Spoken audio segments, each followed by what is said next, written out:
Click the links to send me art, comics to review, or machetes. I can honestly say I've never had a machete.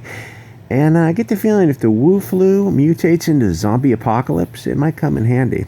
Saving Critias, saving Comicsgate, are we the good guys or not? Instead of abandoning Critias and writing off $38,000, is there a way to save the project? Or are there too many bad feelings now to save Detective Dead? I will admit that Critias is his own worst enemy. That's the problem of a small community where everything is public. With YouTube, Twitter, etc., everyone is in everyone's business. I was going to say his name. I'll just say one of the Comicsgate guys was upset when people were discussing the ethics of him selling a cover for a certain price to Critias. He says that it's nobody's business but the parties involved. Well, there are two parties involved in that contract, but there are over 1,000 people involved in the primary contract of buying a comic. Those buyers didn't get their product. Any and all business dealings related to that contract are relevant and probative of the failure to fulfill the contract. Yes, it is ethical for us to discuss it. Once the contract is in breach, every detail that helps explain the breach must be analyzed. Also, one of the parties to the contract made the information public. It's on the table, unless you guys had an NDA. Anyway, let's analyze the solution to see what mistakes were made, or the situation, see what mistakes were made so future projects don't repeat them. That aspect is very much in the public interest. Detective Dead, Stealing Solo were failures that hurt Comicsgate. Even Red Rooster. I think Red Rooster is the latest Comicsgate project. The difference is, I think you will get Red Rooster. Late first campaigns are to be expected, but you need to manage your media very carefully to do damage control. People need to know that you're not just screwing around wasting everyone's time. When people put an average of, for Red Rooster, it was almost 200,000 over 3,600 backers, that's $55 per customer, down on a comic, they don't want to wait a year. They want the product you promised delivered on time in good condition, i.e. no water damage. Hopefully, we can learn from these late campaigns that making comics is a real bitch and you need to get started on the project before you go public. Set realistic expected delivery dates. With Red Rooster, there's some talk about Mitch working to get the comic into stores instead of working on the comic, and as a consequence, the comic is very late. Well, I won't be sticking my nose where it doesn't belong and offer an opinion on that. I will just say that I think it will hurt their future campaigns. So I hope the Walmart thing works out for them. But most people will forgive them as long as the comic is good. And I have to say, judging from Comicsgate track records, it probably will be. Most of the Comicsgate books I have read have been very good and have actually surprised me. Ironsights, Jawbreakers, Lone Star, Ravage, Bigfoot Bill, even Cyberfrog were all pretty good. In terms of bang for the buck, Meyer and Canales win first place with Ironsights, and it had an excellent cover. It's so refreshing to see boobs in comics. It's like modern comics draws the women to look like skinny men, then makes the men to be as soy as possible. Outside of comics, less than 5% of the people are gay. Within comics, you're always going to find a gay character, or a character who is so feminized that it's just a stereotype. Though someone in the comments was telling me that I was underestimating how feminized Western boys are becoming, which is a scary thought because you can't unsuck a dick. These kids are going to take a blast to the mouth and quickly realize that maybe this gay stuff isn't for them. Anyway, Red Rooster will be coming out. Stealing Solo will be edited and released in 2021, which is admittedly a very, very late comic. But it's better late than never. I think Big Hawaiian Dick is over 5 years late, which means that he probably spent the money on cocaine and hookers. I mean, that's what I would spend the money on. So never crowdfund anything I'm a part of. From what I have seen of Stealing Solo, the art was a problem, so I don't know how you edit that. You need to redraw the whole thing. But the thing is, as long as you partially perform the contract, you have mitigated much of the damage. People will say, oh yeah, it was late, but it was eventually delivered. People understand that not every project will run smoothly, but as long as everyone is dealing in good faith, things can be salvaged. Detective Dead is a mess. It's an example of what not to do, and the damage control just made things worse. But it's a learning experience. Moving forward, when live streamers interview creators, we should ask some questions. What is your financial experience? What kind of job do you have, or do you have a full-time job, or is your spouse able to support you and the project over the next year or two. The buyer needs to know that the crowd funds will go into the book, not into your rent. Crid got $38K for a comic, which is fine, but if you blow $8,000 on rent and comic books and whatever else, now your project is down to $30,000, so you don't have money to waste on covers or buying fonts. Some of the things Crid did were insane. I get the feeling if people knew that Crid wasn't in great financial shape, they would have hesitated on the project. I have heard some people talking about ways to save the project. Artists have volunteered to do 2 pages each, so Critias could edit the comic down to 40 pages and just get it out there. One of the good things about discussing all this publicly is it puts a little pressure on the artist to finish his work. That's why it's important to have written contracts. Price, party, time for performance. What are the industry standards? Are there details to this agreement that a newcomer like Critias wouldn't know? Everything needs to be put on paper.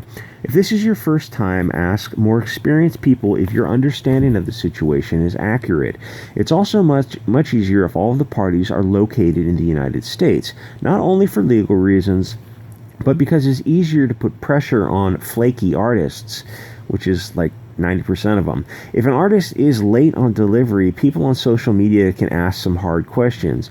It's not the same when the artist is in Bumfuckistan. Actually, everything is easier if it's done in the United States. Nobody wants a comic book full of woo-flu. Critias was promoted by EVS. Now he is thrown away like yesterday's tacos. Isn't it in Comicsgate's best interest to try to fix this project? Does Comicsgate want the reputation of abandoning its old friends once things get tough? I know people are pissed and just want to cancel Critias, but we need to think about the big picture of what this failure means to Comicsgate. I think a lot of issues in CG are caused by people confusing business relationships with personal ones. Much of this silly arguments would never have happened if people were a little bit more reserved and distant. If I know I have to be working around people for a long time, I keep things cool, avoid controversial topics. I don't offer opinions on every little issue. It's called being professional. The goal is to make money, not to become best friends. No, that doesn't make me a sociopath. It makes me pragmatic. Twitter is 99% of the problem.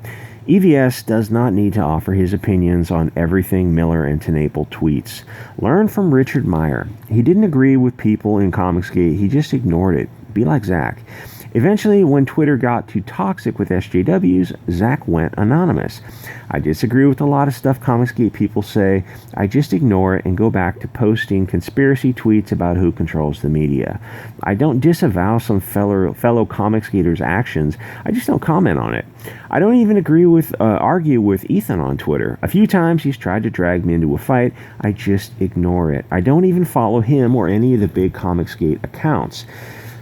It's like this weird incestual relationship where everyone is in everyone's back pocket all the time. And if you know you're going to be live streaming each other on YouTube, YouTube is like, you know, the most important thing for these Comicsgate guys who are artists.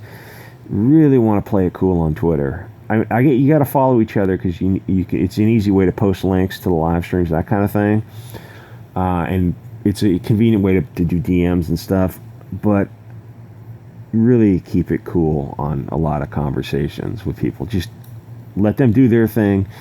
Everyone does their own thing. You don't have to take a stand on people's. Oh, do you disavow pride as a sin? I don't have a comment on it. That's it. That's as easy as it is. Well, you hate gay people? Like, I just don't have a comment on it. That's about it. I gotta have to mute this whole topic thread. That's it. That's all you do. Just mute it and let people do their own things. The goal is to fight with SJWs, not Comicsgate. And this is not all Ethan's fault. Absolutely not. Mike and Doug could have handled things with less emotion. Are you on Twitter to conduct business or to be a jackass? I'm just there to be a jackass. But you guys are acting like jackasses also. It's as if Comicsgate is run by 40-year-olds with the maturity of 16-year-olds. Is it common for artists to be this childish? The goal of Comicsgate is to make money, not win arguments. Twitter is just an advertising platform. Would you put your personal beliefs on an advertisement? Would you argue and use four-letter words? That's just the crazy stuff that SJWs do. Why are we acting like SJWs, but right of center SJWs? Getting involved in every little effing detail. Like, okay, Dan Slott, he blocked me, he blocked you, he blocked everyone who followed Bounding into Comics.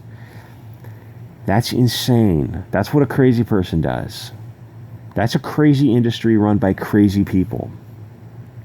Because he feels, I don't know, he feels attacked, I don't know, he feels the need to micromanage, and he feels the need to control. Well, you're not in control of other people.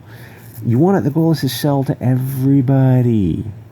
And listen, Comicsgate is a diverse, eclectic group, and some people are going to be, you're going to have people of all different religious beliefs, and they believe in, the Abrahamic religions. Well, all three of them have very, very similar beliefs. Obviously, I'm very, very pro LGBT CG, but I don't impose that belief on anybody or my religious beliefs on other people. It's just, you do your thing, I'll do mine. That's fine. You hate the BLTs? That's fine. Do your thing. Nothing. You're not out there. You're not out there hurting people. You're just expressing tweets. It's none of my business. You believe in the flat Earth or moon landings or whatever? Fine. Good. Dude. Let's talk about comics. Let's sell some comic books.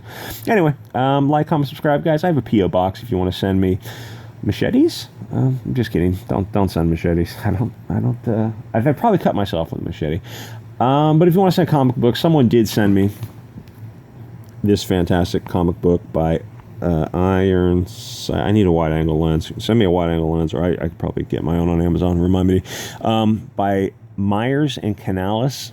Best book in Comicsgate. Ironsights. Check it out. Or check out part 2 or part 3. I don't know, whichever one it's on. Anyway, guys, like, comment, subscribe, and I'll see you all next episode.